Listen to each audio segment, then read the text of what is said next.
সাধু সঙ্গ, সৎসঙ্গ দিতে হবে।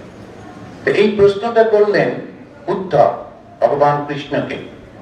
কৃষ্ণ বলেন, উদ্ধব, আমি তো আমার কাজ করে দিয়েছি, 120 বছর বেঁচেছি, যা করবার হয়ে গেছে, আমাকে তো যেতে হবে। উদ্ধব বললেন, তুমি চলে গেলে ধর্ম থাকবে না, ধর্ম না থাকলে আমি কোথায় বাঁচবো?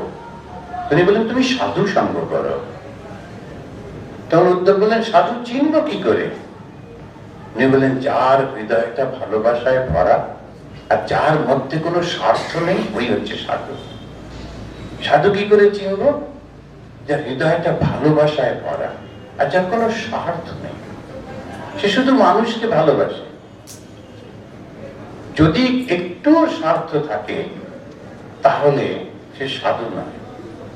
এই জন্যে ঠিক সাধু সঙ্গ করতে পারলে তখন কি হবে? যার সঙ্গ করবেন তারই তো ভাবটা আসে, তাই না? তো যারা আর্মিতে কাজ করে, আর্মির মধ্যে গটগট করে হাঁটতে থাকে, কারণ ওরকম দেখে দেখে ওই করতে করতে ওরকমই একটা হাঁটটা ফাট্টা করে হাঁটে। আবার যারা দেখবেন একটু ওই বৈষ্ণবদের এইসব থাকে থাকে, ওরা বেশ হাতটা জোর করে নিচু হয়ে ওর দেখে দেখে ওরকমই একটা ভাব হয়। যার সঙ্গ করবেন তারই ভাবটা পাবেন। এখন যদি সাধু সঙ্গ করেন, সাধুর ভাবটা পাবেন। সাধুর ভাবটা কি? ভালোবাসা। আর সেখানে কোনো স্বার্থপরতা নেই।